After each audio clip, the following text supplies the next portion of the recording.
Hello and welcome to today's GoNoGo show. My name is Tyler Wood. I'm a CMT charter holder, dialing in from the airport here on my way to Las Vegas for the FXE conference. Alex Cole, my friend, how are you doing today? Thanks for joining. Yeah, I'm just boringly in my home office. So there's nothing boring about being home.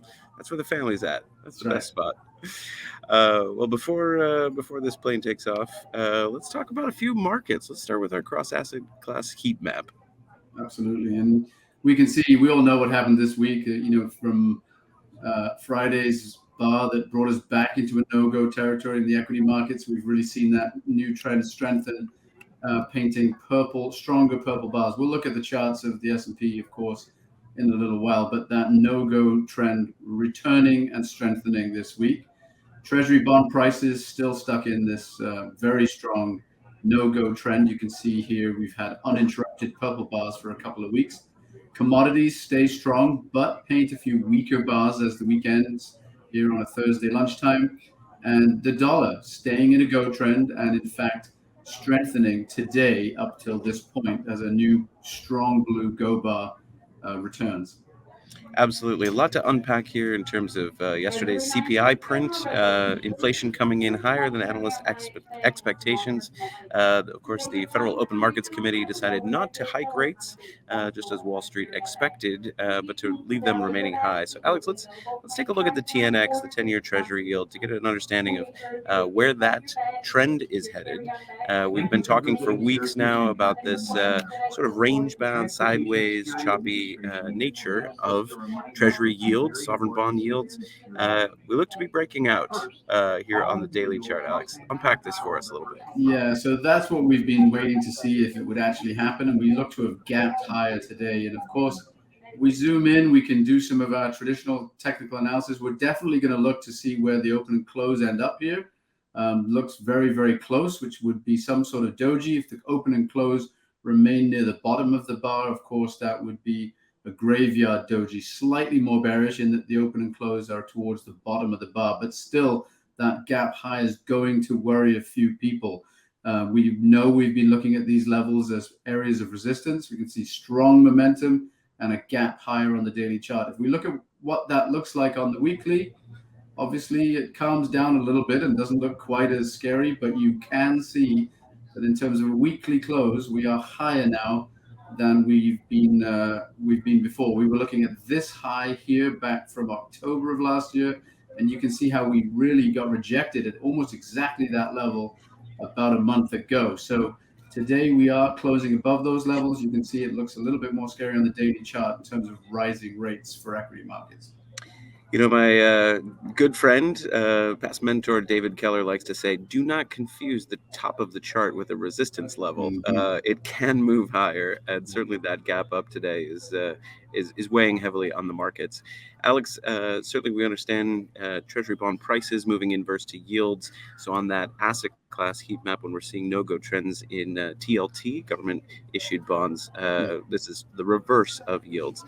Let's take a look at another headwind for risk assets broadly, and specifically the U.S. equity markets. Let's take a look at the U.S. dollar. Here at GoNoGo Charts, we like to use ETFs, get a sense of volume that's been trading on the dollar index ETF, UUP. Alex, unpack this for us a little bit. Yeah, really, maybe perhaps less dramatic, but really nothing other than just a continuation of what we've seen recently over these past couple of months, and that is, of course, a go trend back in place for the dollar. So, hasn't jumped higher like we saw on Treasury rates, but certainly just a continuation, a strong blue go bar.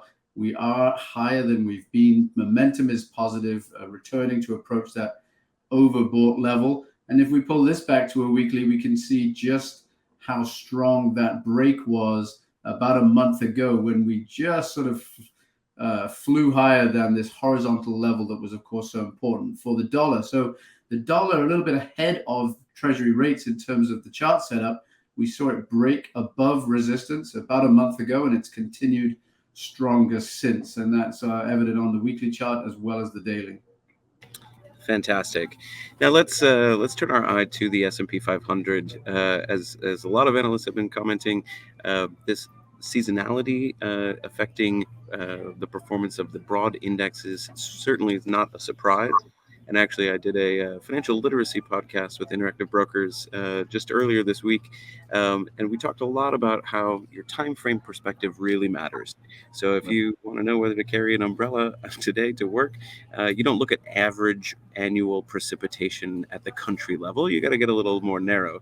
But I think the same thing applies in reverse. That if you're looking at very short time periods, you could overstate the drama of what's happening. So here on the daily chart, in a no-go trend, strong purple bars. I think what catches my eye is what's happening with the GoNoGo oscillator in that lower panel, breaking below zero, having strong negative momentum for this trend. Certainly, Alex, what everybody's looking for is where's the next support level, and I see your crosshairs right there right now. Let's talk a little bit about the importance of these levels that we're at today. Yeah, and just as you said, the move from the oscillator back into negative territory, definitely a concern. But you can see how fast we've approached oversold territory. So we are now at -5 on our oscillator, which of course for us represents oversold.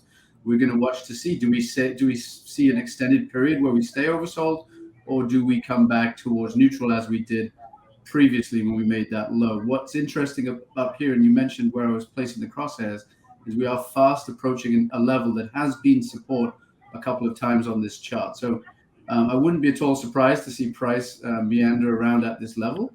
And then we'll be very, very keen to watch. Do we break below that? That would obviously be a breakdown support with potentially further downside risk. Or do we find support at this level? In which case, that would really be putting in another level where investors are saying that the market is good value here, and we will watch to see if price rallies from those levels. And this becomes very important if you put it back to a weekly chart. As you said, you want to keep things in context. And on the weekly chart, we are in a go trend, and the oscillator is finding support around zero. Of course, we'll see it play out first on the shorter time frame chart. But if we see any kind of price rally, then that will, of course, add some weight to these levels as providing support. And that trend on the weekly may stay in place. And of course, then we'd look to the shorter time frame for an opportunity to re-enter if that's what happens with price. Mm-hmm. Absolutely. The multiple time frame perspectives are really helpful here in seeing that indeed this could look like another pullback within that larger time frame secular uptrend. If the daily period is your trading time frame, then you do have to stick to your rules. So it cannot be overstated that once we've entered a go trend on whatever your time period is, you got to follow those rules. So for us as trend followers, once it is out of a go trend, that's your sell signal. But thinking about this on a larger time frame, and then also what's important to consider on today's episode is that the index doesn't represent everything that's happening. This is a cap-weighted index. The S&P 500 is heavily influenced by those mega cap names like Apple that have been struggling in the last few weeks. And so when we start to dig into smaller cap names or different sectors of the market, we might be able to find some opportunities. But before we get to the sector roadmap, Alex, I want to take a look at a couple of other things. While we're seeing the S&P 500 in a downtrend, let's look at that relative to global equities. We've got a global equities roadmap that's just going to compare the country-level ETFs relative to the S&P 500. And we can see that there are some green shoots, so to speak, in outperformance from a few different countries. But look at across the board over the last several months, it's really been a dominant U.S. equity market. And thinking about global diversification up until this point hasn't really made sense, as the S&P has been a strong outperformer. Right now, we're seeing in the top panel that the UK markets just in the last couple of days have started to indicate some outperformance. We can also see Brazil, EWZ being the ticker symbol. Incredible phenomenon that's happening in Brazil right now, and certainly a market to keep an eye on for diversification. Yeah. The other map that I wanted to look at, coming back to the start of the episode, we were talking about the commodities space being in a strong go trend on an absolute basis, the commodities index.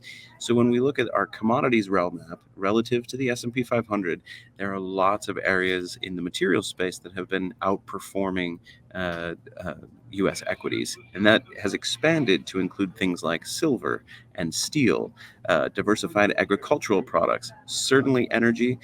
We've talked the last several weeks about the XLE sector ETF and about energy companies within there.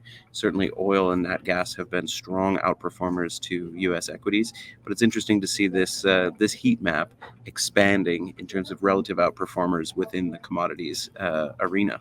Yeah. Now, Alex, let's get back to the equity markets. We know on the shorter time frame, S&P 500 in a no-go trend, but let's get to that sector rel map and talk about the areas of the market that are still outperforming the index and where we might find opportunities for go trends. Yeah. Walk us through this rel map. Yeah, and we're seeing some change. Some of the same panels across the top are doing okay. Communications, energy, of course, we talked about a lot, but a new one in here, Tyler, that's crept up and is painting strong blue bars in terms of relative outperformance, and that's financials. Now, don't forget that does not mean that the XLF as a whole or financials might be at a pure go trend, but relative to the S&P, there are some opportunities, relatively speaking, and we're seeing that the sector itself is now painting relative go bars to the S&P. See, and this to me is the most powerful part of this toolkit. It was only a few months ago that we were looking at liquidity events in regional banks. Certainly in March, the sentiment towards financials broadly was extremely negative. And throughout this bull rally here in 2023, we've seen a lot of folks pointing to areas of the market that help bolster their bearish argument that it can't possibly go higher. So it's fascinating to me that in the face of all of that criticism and negative sentiment, the financial sector is outperforming the S&P 500, at least this week. So let's just look at a pure chart of the XLF, the core GoNoGo chart, and take a look at it on an absolute basis, not on a relative basis to the index. So here it is. You can see that it has been performing better than the S&P. We don't have the no-go bars. We're, of course, struggling today, as so many areas of the market, but much more in a period of sort of decision-making, I suppose, with those amber goldfish bars and weaker pale aqua bars. But look at the oscillator, Tyler, in positive territory and looking to see if we can find support at that zero level. Absolutely. And of course, within each of these sector ETFs, we're going to see a lot of diversity as well in terms of the industry groups that comprise the sector level. So let's dive back into that rel map format. We can take a look at the industry groups of the financial sector that are outperforming that sector ETF. It really catches my eye that we're seeing life insurance and multiple areas of the financial sector outperform. But let's dig in a little bit to the specialty finance sector. And there we're going to find some different kinds of data analytics companies, also hedge fund structures that are publicly traded. Might be kind of new territory to some of the folks out there watching the show. But let's look at the specialty finance industry group. The DJUSSP is the index with the dollar sign at the front here in StockCharts. And we can see how that's performing on an absolute basis as well. Yeah, definitely a much different picture from what we're seeing across the rest of the markets, with a go trend still in place for this subgroup of the financial sector. And you can see we are weakening. Heavy days today and yesterday, of course, but weakening to an area that perhaps we'll look for support. Oscillator at zero. We'll watch to see if that holds. If it does hold, rallies back into positive territory, we could expect price to perhaps make an attack on this prior high over here. So we'll be very, very carefully watching what happens next here. Absolutely. From the rest of the folks on Wall Street, the investment banking sector has certainly seen a pickup in deal flow. Down on the floor of the New York Stock Exchange, had some time to spend with Jay Woods last week, and the IPO market is also starting to re-emerge. We haven't seen this activity for quite some time now. So let's take a look at a few of these companies. Let's start with Bain Capital, BCSF. Bain, of course, being a multinational consulting firm, helping out with a lot of that M&A activity and deal flow that we're seeing in the investment banking side. That's a pretty robust go trend, Alex. Yeah, this one is incredible. It's always amazing to me that you can still find these opportunities in the face of a weaker market as a whole. Like if you've been invested in Bain Capital, you've been experiencing a very, very strong go trend, and so you can see that here, just a very smooth series of higher highs and higher lows. Now we've just got a counter trend correction arrow here. That's the red icon, which tells us that in the short term, price may struggle to go higher. So look for a few bars of correction, maybe even sideways, and watch then the oscillator as it approaches the zero line to see if it finds support, as it has done so many times through this trend. And that's what we'd be looking for. If this trend is to continue, we look for support at zero and therefore a trend continuation icon in the form of a green circle appearing. And let's bounce that out to a weekly view as well.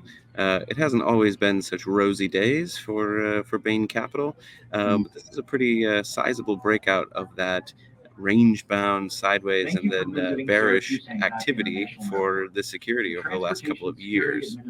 Yeah, and this is where we love to throw out some traditional technical analysis, because given that there isn't much else on the chart to cloud that view, you can see how clean that break was up the downward sloping trend line. And when you see that happen on color change, when you see that new go bar, you see that happen on surging momentum into positive territory, breaking above the zero line, really lining up the weight of the evidence on your side. Very, very strong move on the weekly chart.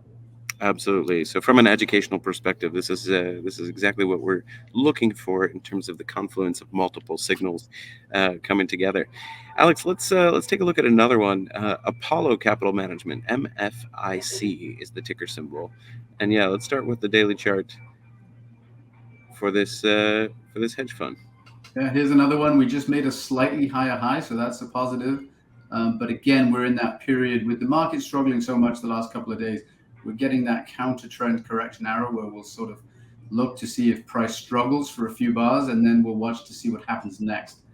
Price coming off, momentum coming off overbought levels back into neutral territory. So that's what gives us that counter trend correction arrow. So strong trend in place. We'll watch to see if we can find support now at these levels. And this is material that we've covered extensively through a number of educational videos, but the traditional use of momentum oscillators, I think, is oftentimes misinterpreted. Certainly George Lane, when he brought stochastics to us in the 50s, or Wells Wilder when he introduced RSI to the street in the 70s, that was at a time when the markets were largely range bound, and I think early practitioners using these tools realized that they could look for exhaustion points. So at overbought levels, whenever those came back, when momentum decelerated, they would see that as a sell signal and a mean reversion point for the market. Now, in a trending security, you can also find tremendous value from momentum oscillators. And if you think about momentum surging and coming back to neutral, that's going to give us that step-like effect with price action. So the objective zero line of the GoNoGo oscillator is such an important tool for us when we're seeing a go trend like this in something like Apollo. Every time it finds support at the zero line, we can take confidence in maybe sizing up our positions or sticking with the trend through its next leg higher. Right there where Alex's cursor is, we saw the GoNoGo oscillator break below zero, showing us enthusiastic selling pressure within that go trend that weakened to the aqua bars, the weak form of the go trend. And trend following is by its very nature a lagging indicator. So when we see momentum in negative territory in a go trend, that's a direct threat and a real divergence from what we've seen. In this case, we've seen Apollo recover, come back to that zero line, and figure out the tug of war. It looks like buyers took control there, and we broke out higher. So right now, we'd like to see a healthy exhaustion of momentum, but finding support at zero for this go trend to persist. Alex, let's take a look at another one. Let's look at Corebridge Financial. A little different setup for those of us who are looking to participate in new trends in the financials sector, and specifically within specialty finance in that industry group. Talk to us a little bit about what we're seeing on this chart in terms of the trend change. Yeah, this one's maybe a little bit more exciting for somebody that is just arriving at the conclusion that finance might start to or continue to outperform the larger market. And especially within that specialty finance group, we've seen a lot of companies with strong moves to the upside. So here's perhaps an opportunity for a security that might play catch up there, and we might experience some gains because we've been able to stay out of this security while the no-go correction was taking place. Now we see oscillator in positive territory, has retested that level, and a new go trend as we approach prior highs. So new go trend in place. We certainly will now be watching to see if we can set a new higher high here, which would be very, very positive for this security. Absolutely. Need to get above that resistance area to clear the overhead supply. And let's pull this out to a weekly view as well, Alex, just to see a little more context from where we're coming from. Yeah, on a weekly chart, I mean, obviously there's not too much history, but you can see how this might be early days here. We're just in that second or third bar of a go trend. We recently found support at the zero line, momentum resurgent in the direction of this new go trend. So that's confirmation there. And you can see how we've set some higher lows as well as price rallies. So perhaps early days of a go trend for Corebridge. Absolutely. Wonderful. Well, from all of us here at GoNoGo Charts, really appreciate you tuning in each week. Make sure to check back on those educational videos that we have sent out to you over the last several weeks. They're right there on the StockCharts YouTube channel. You can also find a ton of additional educational content on our own website, GoNoGoCharts.com. From those of us here at the Delta Lounge at the airport, I want to wish you all happy trails. And if you're meeting me at the FXE conference in Las Vegas, I look forward to seeing you soon. For those of you who haven't registered or can't travel, I believe there are still spaces available for a virtual attendance. So we'll be presenting a few of these tools from GoNoGo Charts. And until next week, be well, take care of each other, and trade them well.